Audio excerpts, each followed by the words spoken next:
So guys, welcome on board the Ark. So very quickly what we are, we're the Aquaculture Remote Classroom. So we are funded jointly between the MFAF funds, the European Maritime Fisheries and Aquaculture Fund, and through our own government and Department of Agriculture. So what the Ark is, we're the Aquaculture Remote Classroom, and we are essentially a social license and social acceptance project. Yes? Yes. Sorry. You are Irish and you have English as a native language. Oh God. Some of us are very Okay. I'll slow down, sorry. So we speak slow. I'll speak slower.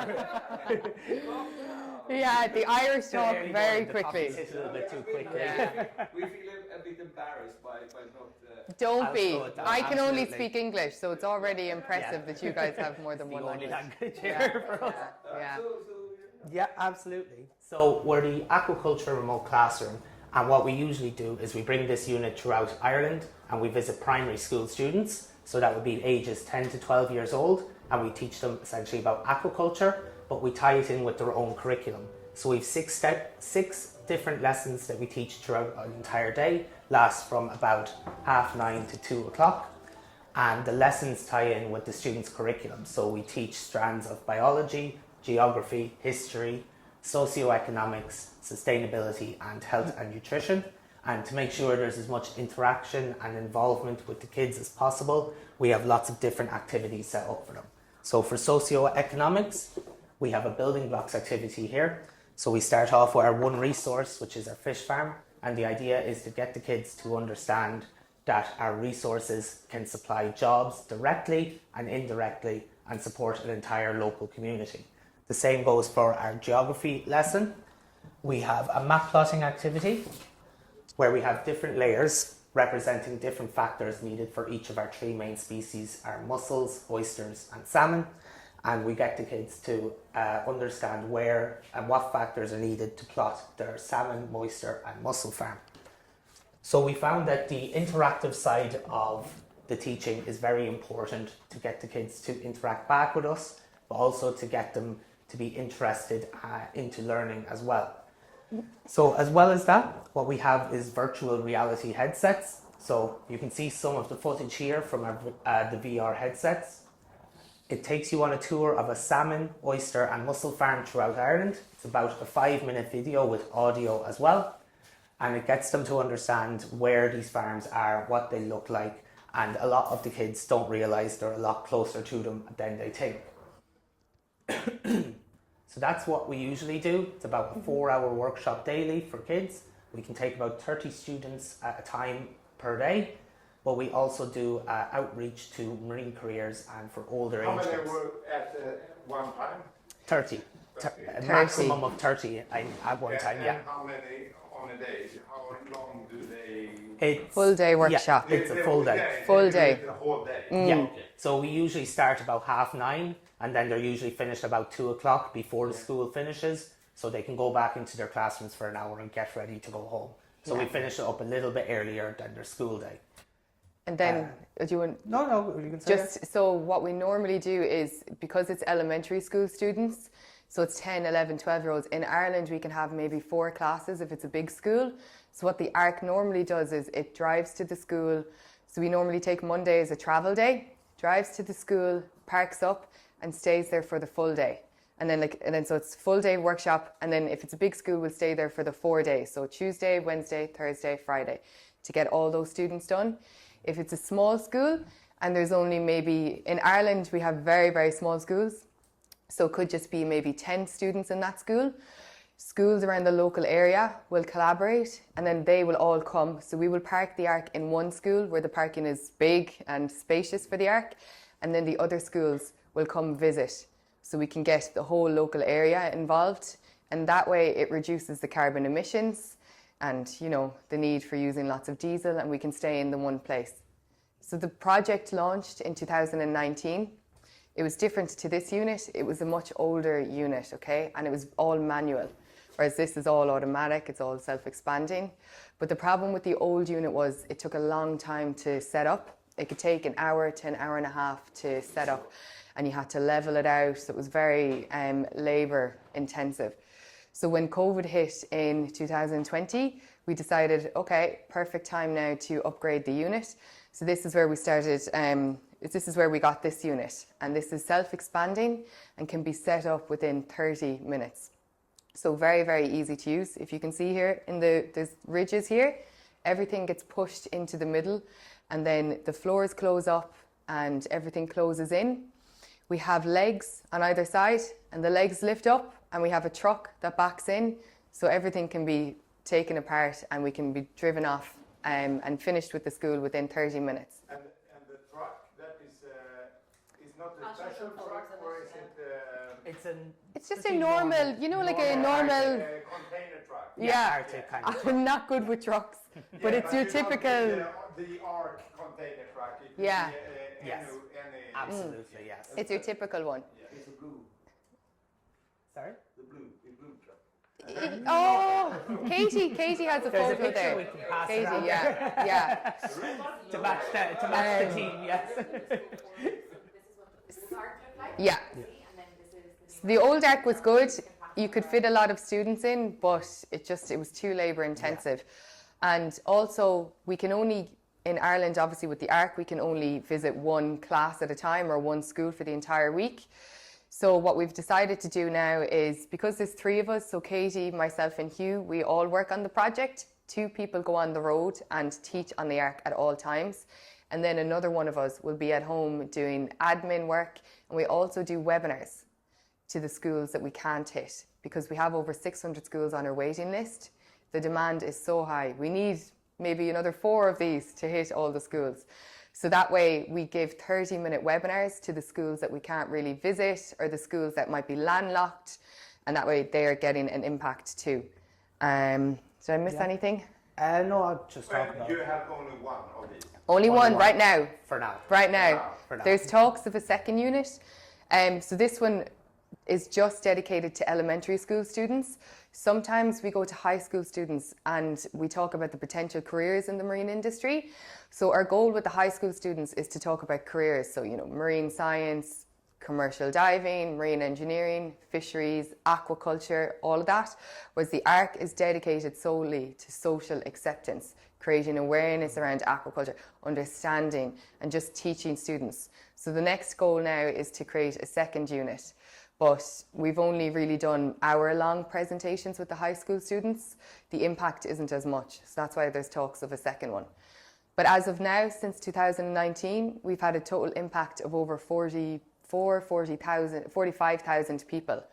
So we visit schools during the school term, and someone is at home doing webinars. And on top of that, then when the schools are closed in the summer months, we go to festivals, we visit stakeholder events, we collaborate, and we collaborate with the local producers in Ireland as well. So there might be one of our oyster farmers in Ireland, and there might be a local oyster festival in that area. We'll bring the Ark to that area as well and collaborate. So again, giving a greater understanding of aquaculture. You question? How many time you need to build this equipment? How many months? How long did it take to build this? If you need one of them, this for Portugal, how many time is necessary to build? So much time? what did we do? So the unit itself comes from a company called Expandable in Belgium. Now, in terms of how long it took them to build the unit, I'm not aware. But then all the design inside, so you see all the wood backing here, the screens, even the wrapping on the front, that's all done by Vinehall Displays in Ireland. So in terms of the length of time, we would have to ask Marcin, I think. Didn't take that long. Like if you, Yeah. yeah, if you look at it, Like So the unit. it's quite. It's a standard. It's a standard, yeah.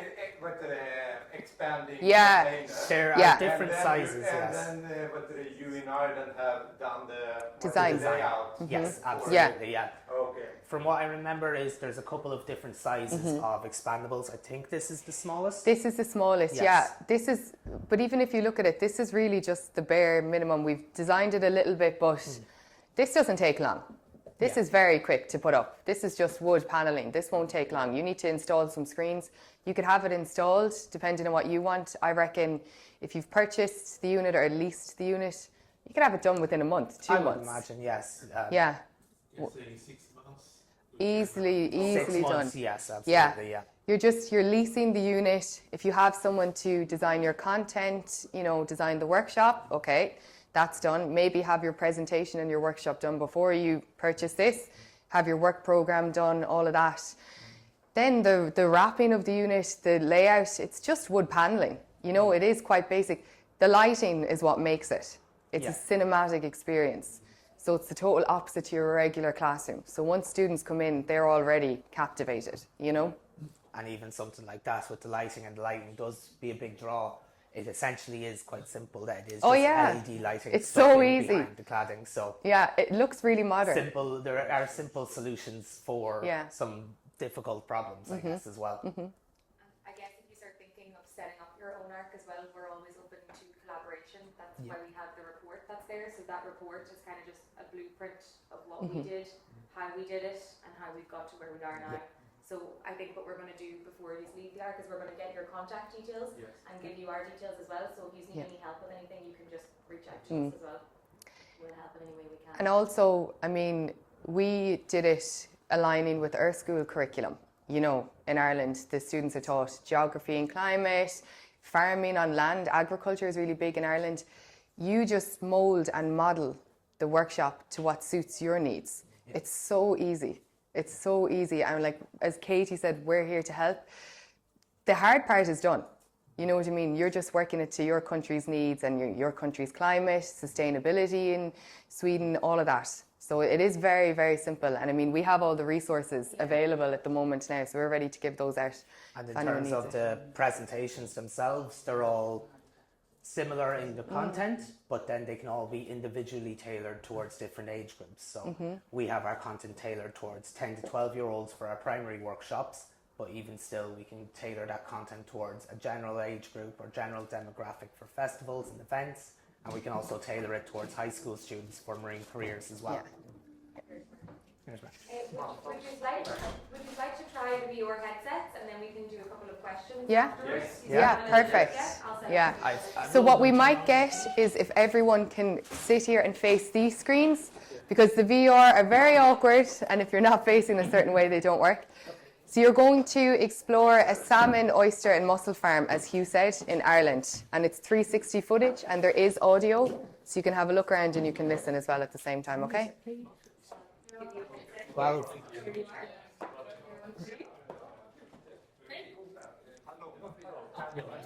Now, there you go. am I missing any more, Katie? I can move some seats down as well, actually. Now, if you want to take a seat, yeah, perfect. And then get some more. There's two more there. I might turn on the air conditioning, it's quite warm. Air conditioning. It's warm, is it not working here? Oh no, turn it on. Yeah, I was going to turn it on for a second there as well. You need Would you like to try? Oh, go on. if you just maybe come up, we'll get, Hola. yeah. I'll take a seat there. Do you want me to film and you? Oh, you'll film, absolutely, yeah. We will get you to to take a sit seat down there? because it's a little bit, you can be quite dizzy from them.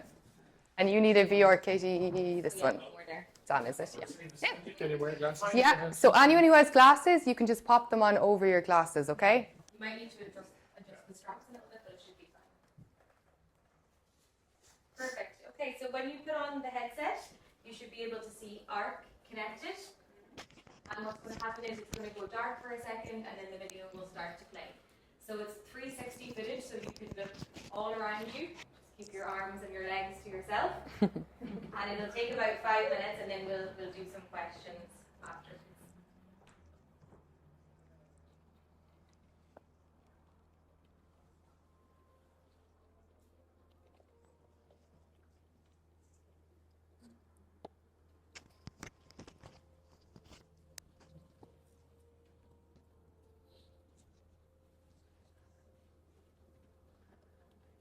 Our first stop is on the Galway Mayo border. At 15 kilometres long, Hillary's Harbour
Yeah, guys, so that is the end of the VR. Did you enjoy that? Yeah? Great. So now, I'm not going to be a videographer anytime soon. so you got to visit Ireland's enjoyed it as well, yeah. aquaculture farm. It's a good experience for the kids, especially. Enjoyed it all. Sure. You liked got it? a lot of ideas how to Yeah. To visualize everything. for the Swedish students. Absolutely, yeah. Will we turn off the light? Yes. Does anyone have Yes.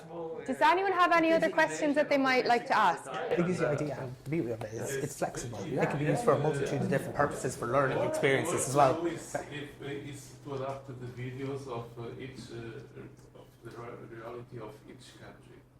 For example, for Portugal, we have same aquaculture that in Ireland. Yeah. Maybe some different, but we can do new videos. Yeah. I mean, The words, the words are almost the same. almost the same. Sustainability and everything, but the video must be new. Well, the problem with that VR, I mean, if you're from Portugal, it's based in Ireland. So the species might be the same, but I don't think they'd be able to relate because that's Irish landscape, it's Irish seas, you know.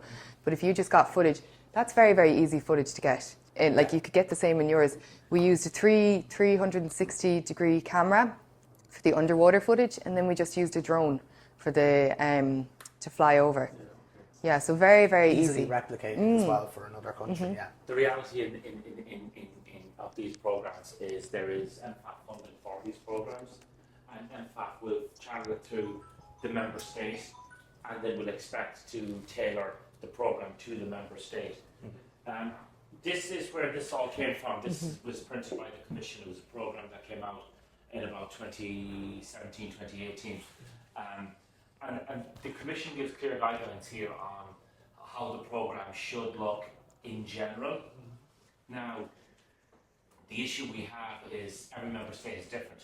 Your education and your agriculture ministries function can be different. So this is your basic template, and it can be adapted to the member state. But essentially, the Commission will expect, if they're providing NFAT funding, that it will be tailored to regional and community impacts, because in this there's a lot of emphasis that kids are taught how aquaculture affects their area, their neighbourhood, their region, their member state, rather than in generalities around Europe. So at a local member state level there should be funding. This is not overly difficult to do. I think it looks very impressive, but like myself and Anya at the time were out with our content creator, and it was done quite cleverly and quite basically, and the technology has improved a lot. So it would be several thousand euro. It would be maybe 2,000 euros of an investment in getting the footage done, but totally manageable. Yeah. And Do you want a copy of this, Isidro? Yes. Because this gives you the basis. This is an old one. We have already talked with the Portuguese administration about this. We show the project to yeah. today, and they like it a lot. Yeah. And we try to find a way to finance another 10%. Yeah, and I mean the thing with Ireland is, you know, in Ireland, as I said, we have really small schools, especially in the rural areas, so the countryside. So one teacher can be teaching the whole school, you know. So we built this unit because we're bringing the classroom to them, because some of the schools in Ireland don't have the resources, so we wouldn't really be able to bring it in. So as Martin said, you just tailor it to your own country's needs, and I mean, it doesn't have to be this unit, it can be anything, you know. You could just go in with the virtual reality headsets, you know, it's whatever you have really, and you can just make it work for your country. We very deliberately went for a very modern look with this, because we're trying to show aquaculture as an industry that has grown very significantly since the 1950s, 60s, 70s, and aquaculture's role in dealing with issues like climate change, producing a food with a very good feed conversion ratio, low carbon, low freshwater usage. So we're trying to kind of contextualize aquaculture as something modern, and as you can see from these videos, there's an emphasis here on the kind of skilled and professional careers, as well as your conventional hands-on careers. like the guys in the fish factory or the guys on the fish farm. We want kids to understand that, you know, there are opportunities to do, like, you know, rewarding and well-paid technical work and scientific work and engineering work. That it's not just the old-fashioned working with fish, which is perceived more so by their parents actually as being, you know, an undesirable career path for a young person. Okay. Yeah, and I think when I saw this and thinking of how to, what's for the Swedish student to see, there is very interesting because you can connect it to some geography and some natural geographies like the tide. We don't have the tide, so when you talk about the tide wind, now what's that? Yeah. And then you have a very clear to connect it to the physics of the tide, and you can have a little explanation there, and also it shows a very interesting thing that you are using your local opportunities to farm there. Your resources, and what local opportunities do we have? Yeah. And then we are in the Baltic Sea, we have the nutrients there, so what can we do? And look what they do in Portugal. So I think we can really benefit from looking at each other's materials as well. So We're happy to help. We've gotten some things right. We've also made a lot of mistakes, and we learned a lot from our mistakes. One of the things that I'm always shocked by is how kids going into marine biology courses in university have had no preparation for any kind of marine focused course in high school at all. They don't know how tides work. They don't know anything going into university unless they're from, you know, coastal schools or coastal families where there would be an inherent understanding of that. We work with, you know, various universities and research institutes to promote aquaculture, and they always tell us we get these kids that've never been in a boat, and they're, you know, they've been in a boat maybe once in the time it's taken them to do a degree. Yeah, and what you say, if the kids don't have that when they enter the university, or They won't even think. no, They won't even that is think. the second thing. They don't have that either. So this is also like, for example, we had in Stockholm some months ago. We had a seminar on food security, and there was all the politicians and the military and everybody was looking onshore how to produce the food. Yeah. And still, 50% of the map of Stockholm is water and nothing. Yeah. We have a lot. Yeah. Yeah, there's still that terrestrial focused mindset. It's more visible, it's easy, it's better understood by the public, and that's why institutions sometimes think that way. So, you know, we've got to a position where we started. Question. Yeah, I just wanted to ask what kind of VR headsets do you use, and have you experienced any problems with them? Yes. Yes, we have. The Yeah. two headsets we use is Pico and Oculus. I'm not sure what number the Oculus 3? They're Oculus Go. Oculus Go, sorry, yeah. So well, they're older Oculus. I speak to our service provider a lot about this. The VR headsets go down from time to time.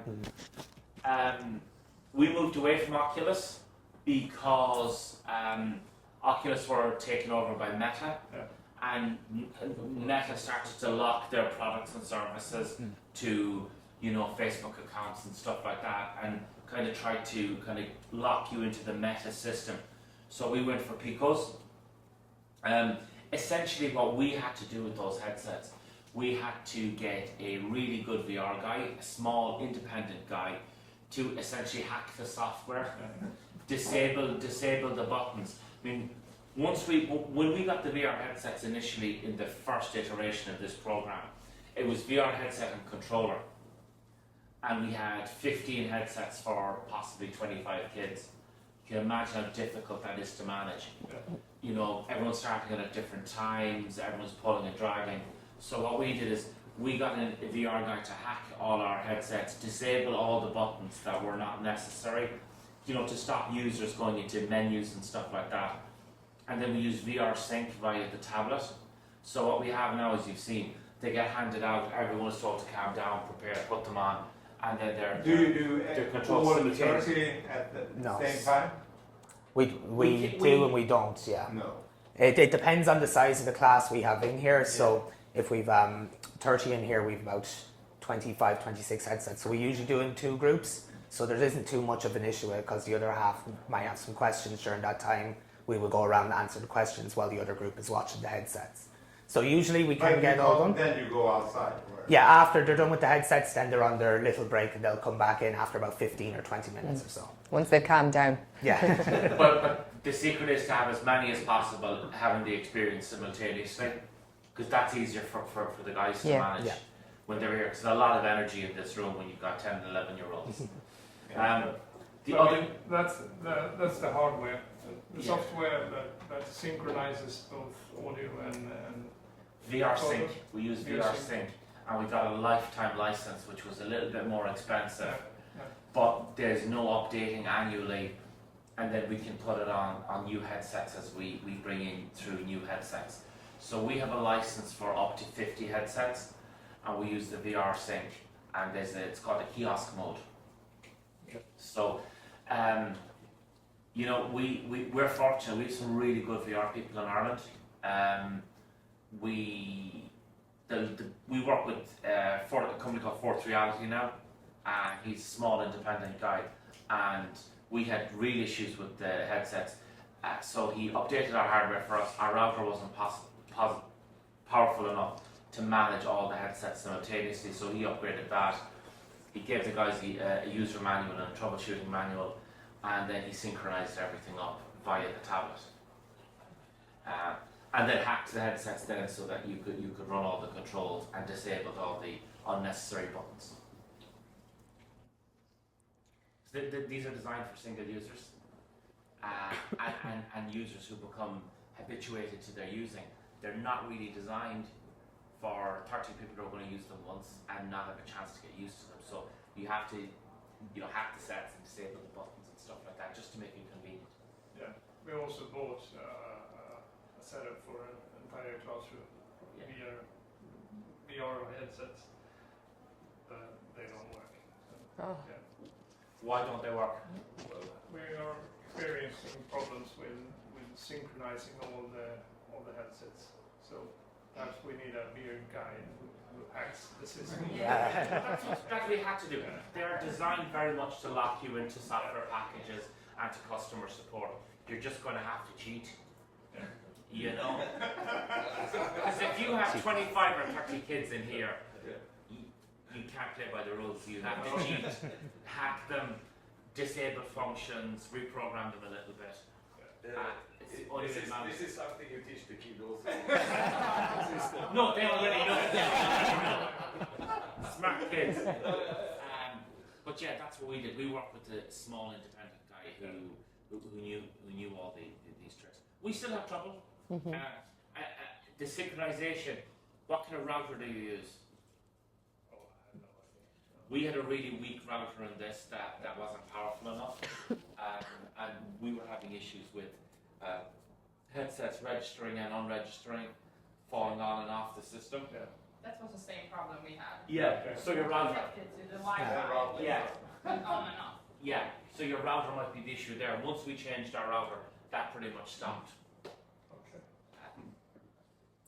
But like the lads, you experience individual headsets have issues. Yeah, sometimes I think we had an experience a few months back. There were 3 or 4 of the headsets because we have the buttons disabled on the black Pico headsets. So 3 or 4 of the headsets went into, instead of going straight into the VR, the actual video, they went into a menu.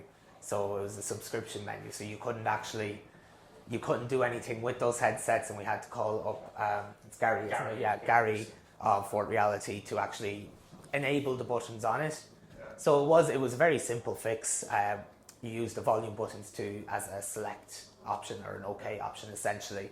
So it was just asking him to enable the buttons again, select the correct subscription, disable them again. A simple fix, yeah. I think that's the approach to take with these. I think if you have your Meta account and you're trying to play by the rules, it's going to break your heart with, constantly going back to customer service. A really good independent guy is what I would recommend. We also had issues. We broke about. Sorry, let me rephrase.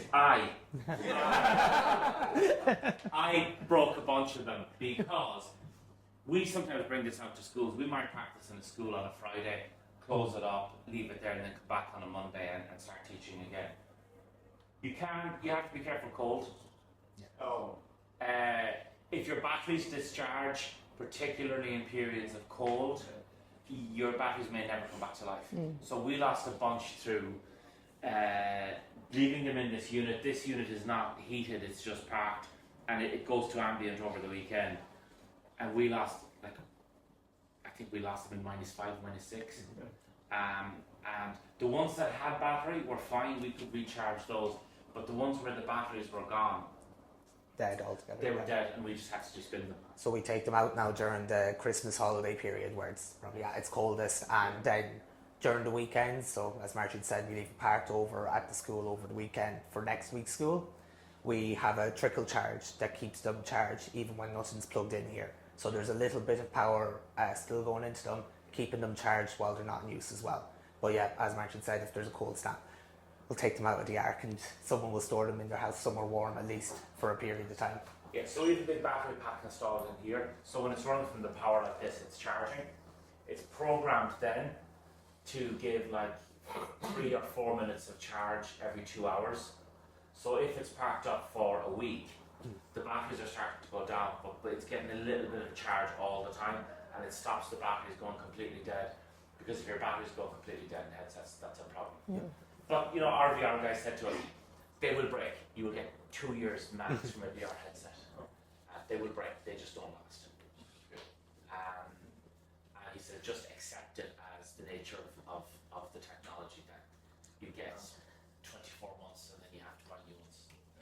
The secret is not to buy them all at the same time. Just constantly replace them. We find the Picos quite good. Yeah, the Picos, we find them better than the Oculus. Yeah. Yeah, they're easier to manage, easier to turn on as well. And with the Oculus ones, the power button's on the top. So with the Pico, at least the power button being down here, the kids are less likely to touch it. The power button at the top, you'll have hands up during the lessons saying, oh, it's gone black, because kids are touching at the top. So the Pico ones definitely find them easier to use, although the Oculus, they are still pretty good as well. The other thing then is the charger interfaces.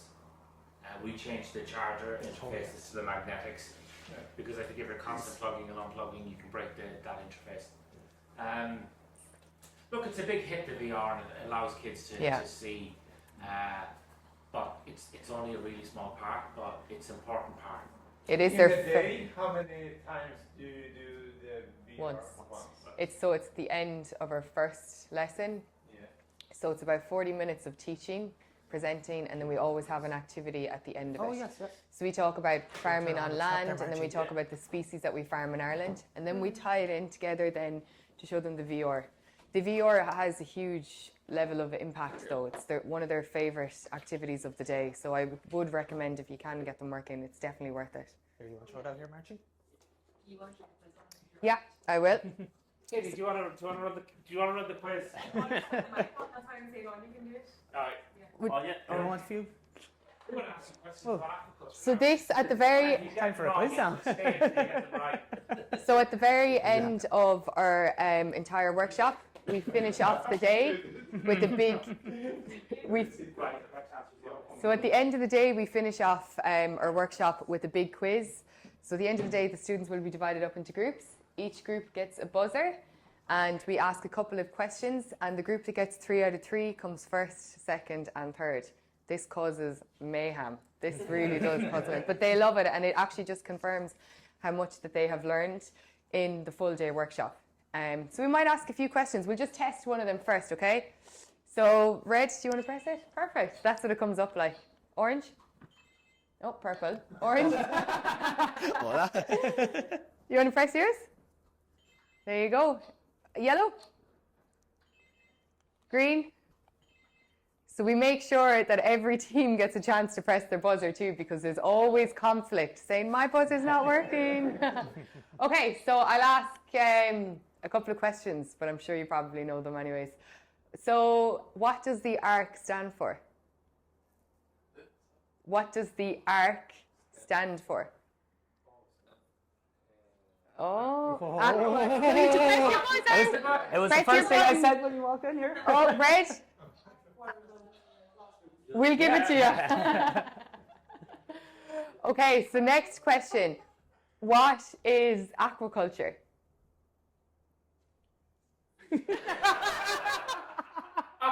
Green. Green? Okay.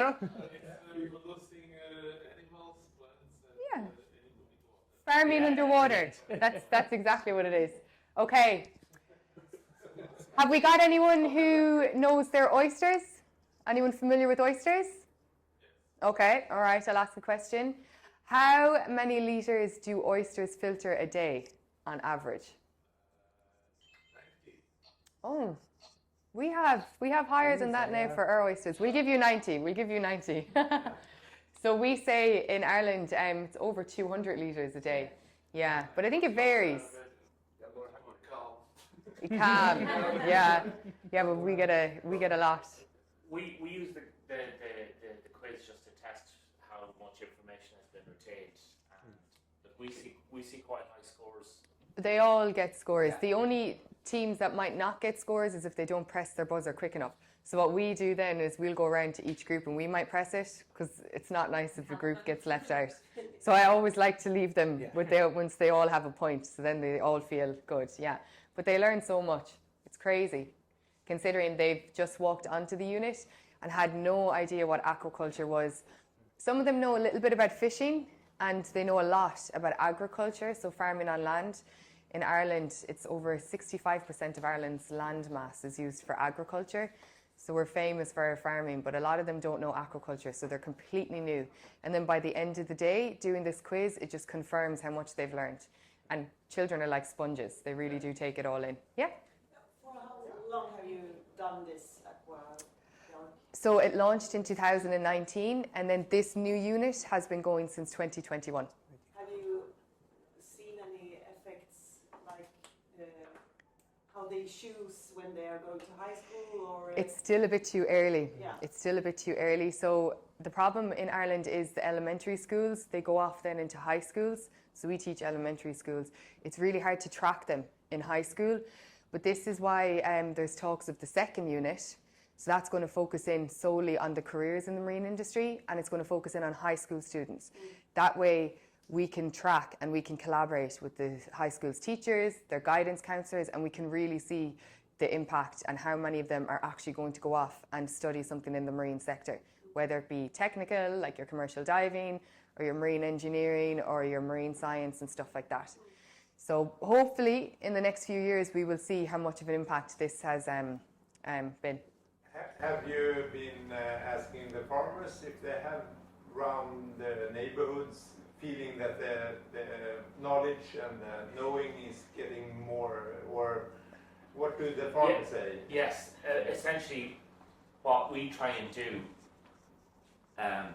we try, if we're in a particular area, let's say the crew here were in Sligo last year, and we collaborated with I think 3 or 4 different oyster farmers. So the oyster farmers advised us on what schools they wanted us to go to in particular, and then we brought the oyster farmers in for like 10-15 minutes to just talk. Fish farmers tend to be quite busy, they tend to be poor in terms of time. So we brought them on for like 15 minutes, brought in some oysters, talked to the kids, and they felt that had been really positively received in the community, that, you know, knowledge had gotten out that there wasn't there before. And that there was a really kind of a positive feeling has gone out. We did you cover the universities and our work with universities and teacher training? And the high school students haven't done the teacher training yet. So this year as well, we actually launched a teacher training course in the summer. So the elementary school teachers can now sign on and do an online course. So they have 5 lessons that they must go through, and they have assignments at the end, and it teaches them all about the Ark. And we've noticed high interest from teachers signing up who've had a visit from the Ark previously and want to learn more to teach their students. But we've also noticed schools and teachers that haven't had a visit from the Ark. schools that are based in landlocked areas that are signing up for this teacher training course.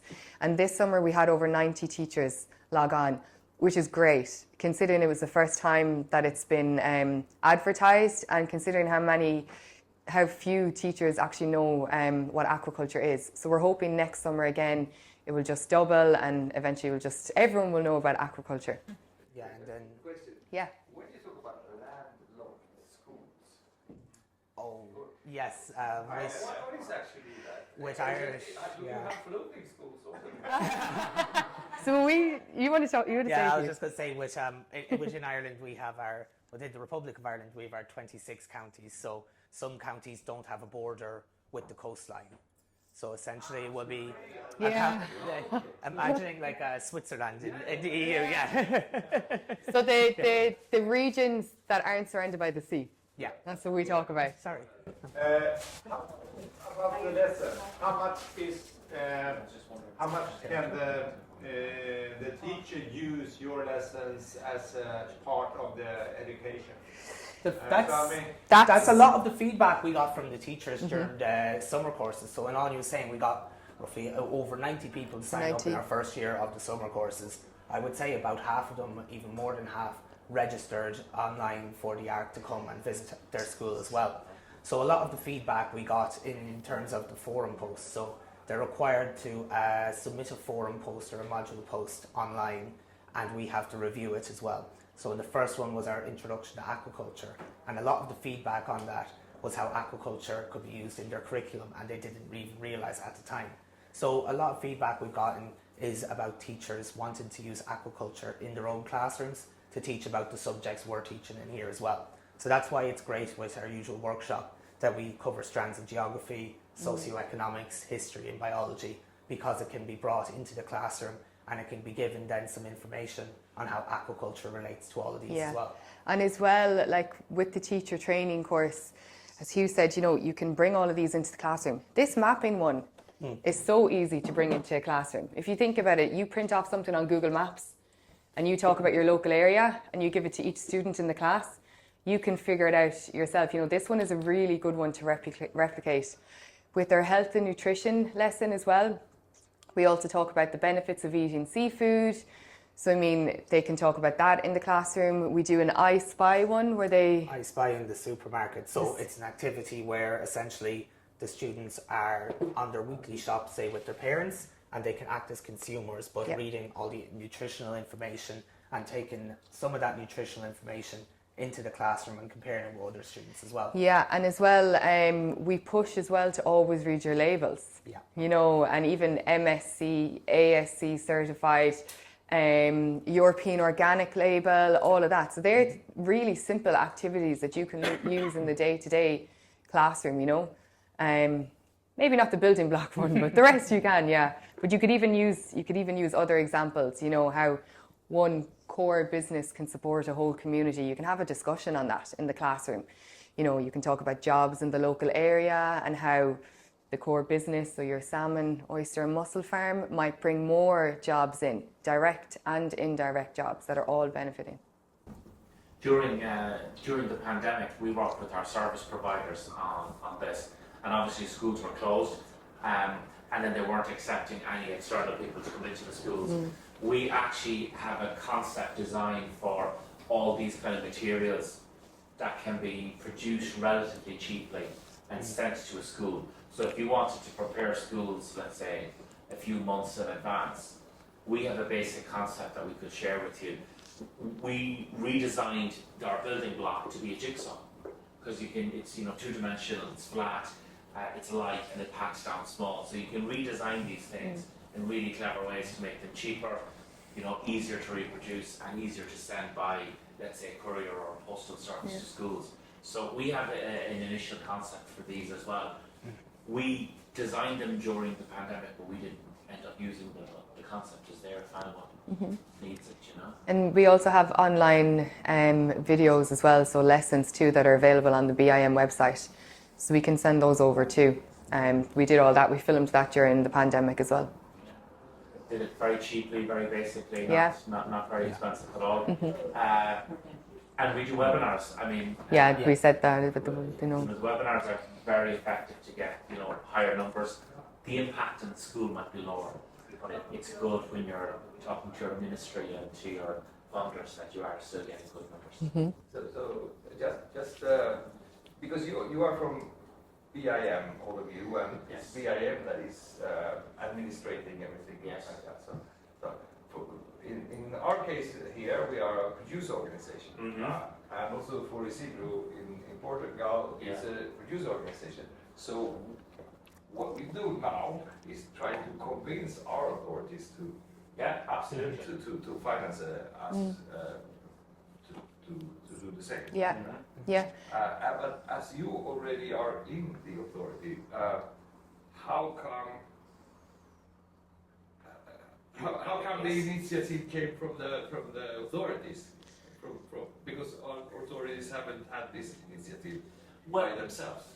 See, the initial concept came from the Commission with the document, and the Commission, it was the idea from the Commission, it was their inspiration, and they wanted member states to implement. And you listened? And we listened. All about listening, sir. We also saw an opportunity to talk positively about aquaculture in a non-confrontational way. See, for us, it's sometimes the nature of how the regulatory system operates that you apply for a license to undertake aquaculture. And the process, you have to either support or object it through the regulatory process. So sometimes and not by design, but by accident of maybe human nature and how these things happen, the licensing process can be sometimes adversarial. It can be like pro-aquaculture and anti-aquaculture, and it's a battle. What we wanted to do is we wanted to get some really good, positive, basic information out about aquaculture into communities, and that was our starting point.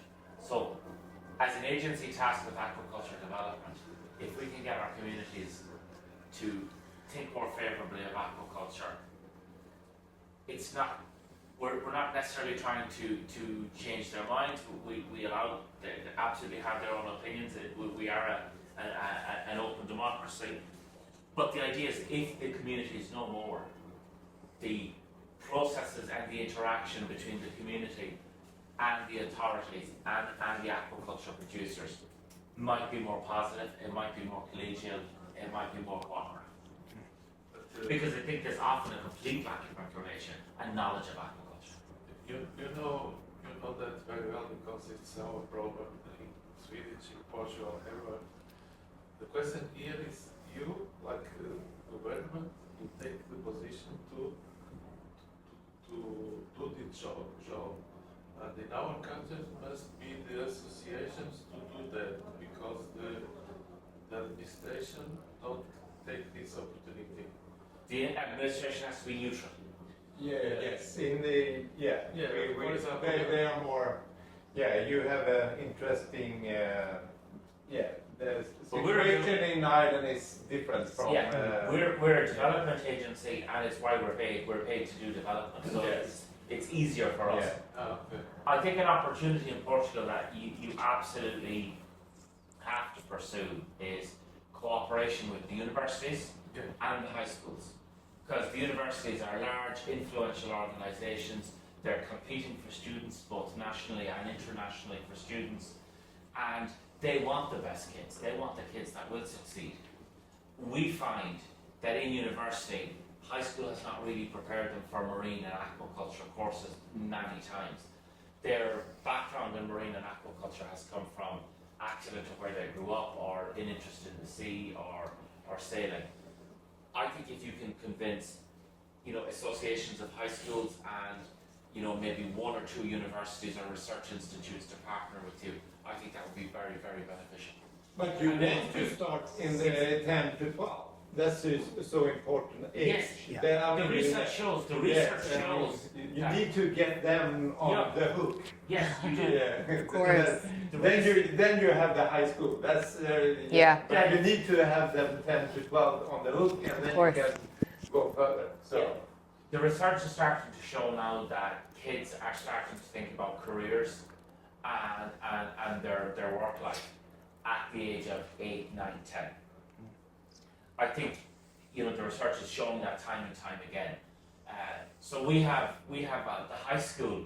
By the time we're interacting with them at high school level, they've almost made these decisions already.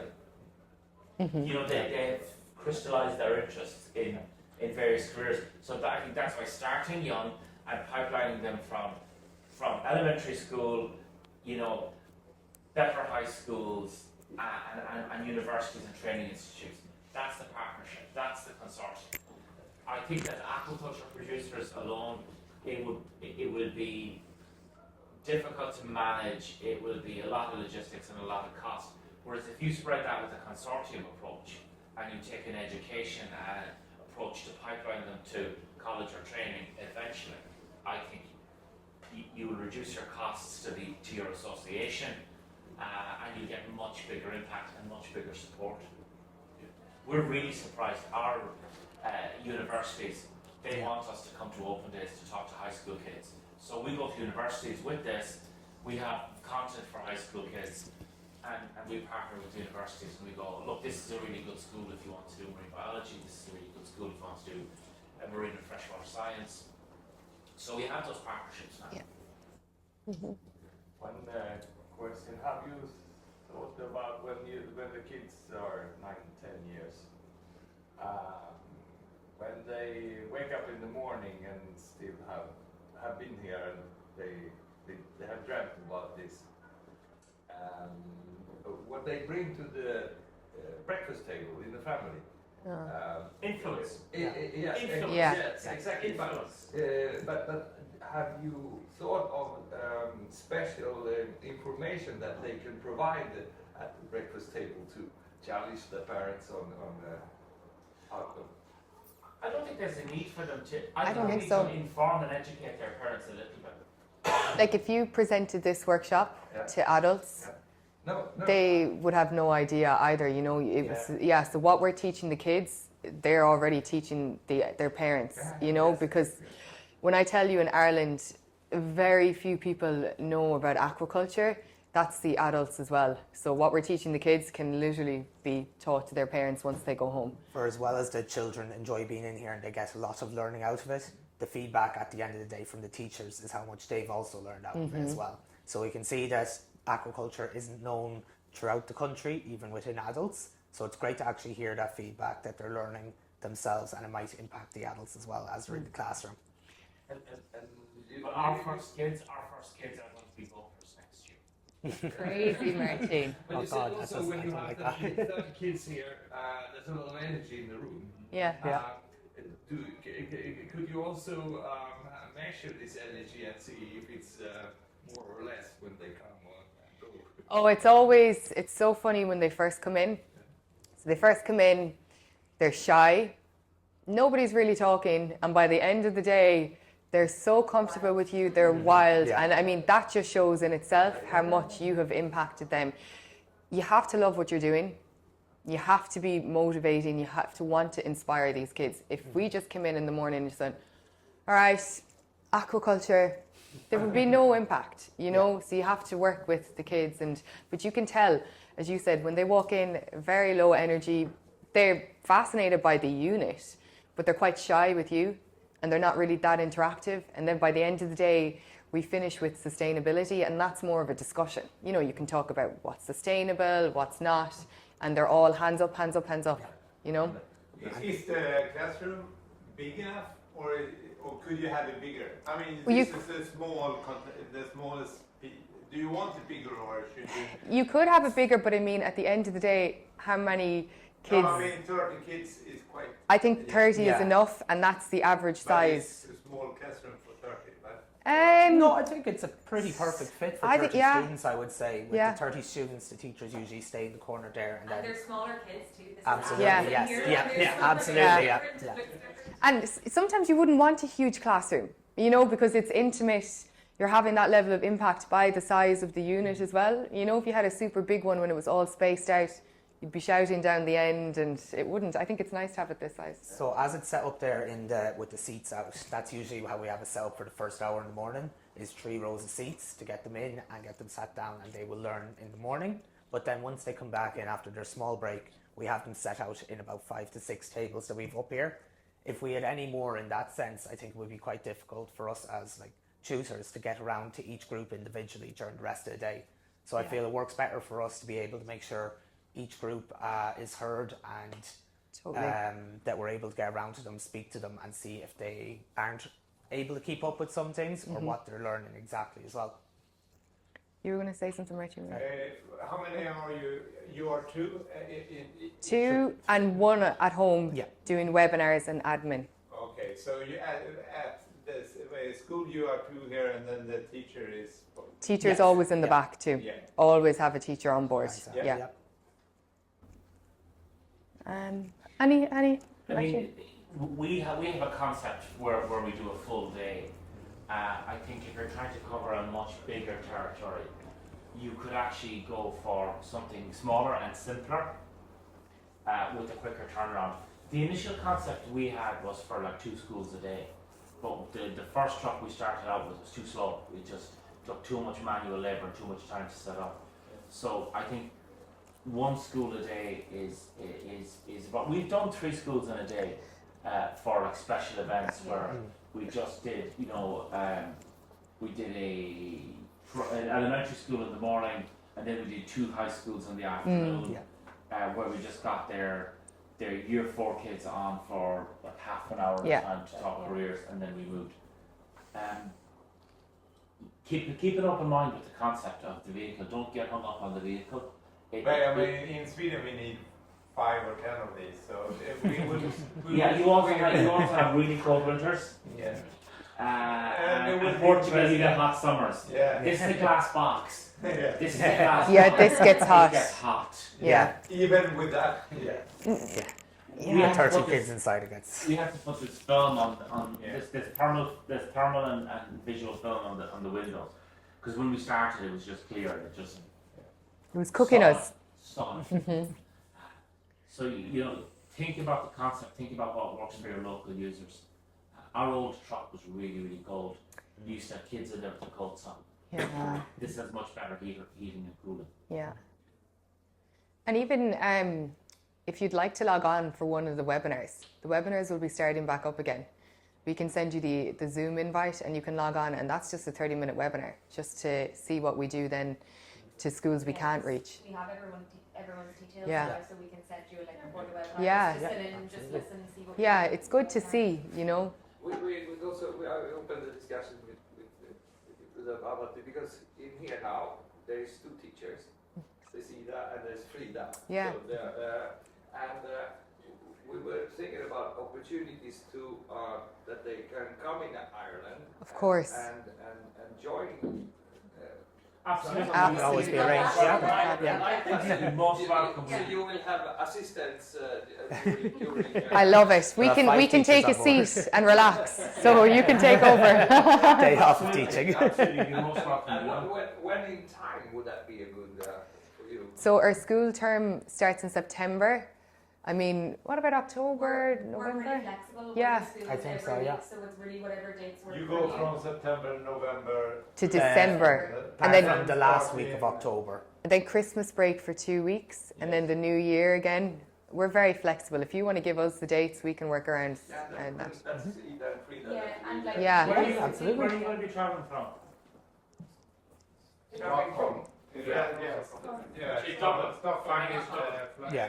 Yeah, so are we on the East Coast? Give you We're this on as the well, East Frida, Coast if you want to. September, and then we're in Waterford in October, and then we're in Galway around November, December time. We're so in all Meath for of 2 weeks Yeah, between it's the end good of to have, September good to have. and start of October. So the none last of 2 them would weeks be there. too much of a Yeah. distance Yeah. away from the airport. So that would Yeah. work. Yeah. But yeah, please come. Just let us stay in touch with us. We'll make it happen. I will agree with the school, and it would be super to have you along. And the contrary too, if we could get this going in Sweden, would it be possible to hire some of you to come over and make check us out? As independent assessment and advice, yeah, absolutely. We'll happily go, yeah. Yeah, it's no problem. I think it's really important to start talking to teachers early and understanding their priorities and their needs. A teacher who is helpful and cooperative makes everything easy. A teacher who is inconvenienced or overworked or not happy, not on your side, can make life very, very hard. So understanding teachers and their needs is hugely important. That's good because these two are working as teachers now, so that's. We have some teachers that are excellent. They phone us up, they send us emails, they do lessons, they continue to do the work, and then other teachers go, "Oh, I don't have time," or "I'm really busy now." So it's and you know the rules are different. I mean, in Ireland, a principal, a head teacher is very powerful. You know, a head teacher in Ireland is very powerful, can make really strong decisions and really quick decisions. There's a lot of freedom. In like the Netherlands, for example, the parents have a really strong say. So it makes the environment a bit more complex. So understanding that as well is really important. Yeah, that's, I heard a lot that it's not the kids that's the problem, it's the parents. Yeah, yeah. And you know, it's rare that there's a problem, very rare. Yeah. And you know, it's if parents want to make decisions, they can. Yeah, of course. The funding for this every year, is that through your organization or from the commission? Commissioner Sevenchenkas is very generous and we enjoy his support. Commission, we apply under MFAF, so we have a 3-year program. We have this approved for a 3-year program. But you apply from BIM?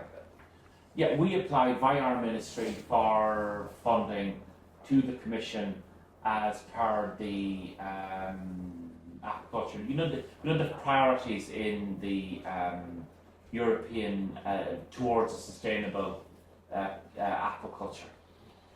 Because I was thinking if we, Portugal and Sweden, should do something together. Because I mean it's smarter to. We need to understand the place and the remote classroom could be close the same. You can do locally layouts that fits with the Swedish or Portugal's view, but the movies. But most of the thing could be in very, very common, and if we cooperate, we could do together. We could do. Let's bring this for the whole Europe, but we need to get the thing moving. So, so that's what we think, and then we can see how many, because Sweden is quite long. Okay. And so we really need this spread out around the coast, but we have a lot of coast. Yeah. We have landlocked places, but there we have a lot of lakes. So I don't know if any place do not have. But I think if you're covering a big country like Sweden, I think a consortium approach with high schools and universities is even more. Collaborate, yeah. I mean, universities are really good. They will send master students and they will, you know, open up their labs and open up their research facilities. I think, you know, they're very good in Ireland for that. Like, you know, they offer us, if you want to send kids, arrange it with us and we can bring you tour kids to see the labs and see fish and stuff like that. So consortium approach is really good. What it gives you is it gives you lots more resources. It gives you lots more resources that you can call on, that's state funded and comes at no cost and has a really good impact. Any other questions or anything? Absolutely. Like we said with the report that's there as well, that's a blueprint of how we did everything. So the report that you have, I've got a couple more of them, I can give them out as well. So that's how we started with the first arc and where we've come to now. Like Martin said, the mistakes that we've made, the improvements that we've made. So that's, I guess, a good place to start as well. I made a lot of mistakes. Yeah. But I learned from them all. No, please, folks, come over, see it in action. I think that's the last one. There's 2 more. That's the last one there. We absolutely will. Okay, we've got one more of these here if anyone wants. I'm sure you can share them out. Yeah. We can send you that and stuff. Yeah. Of course, absolutely, yeah.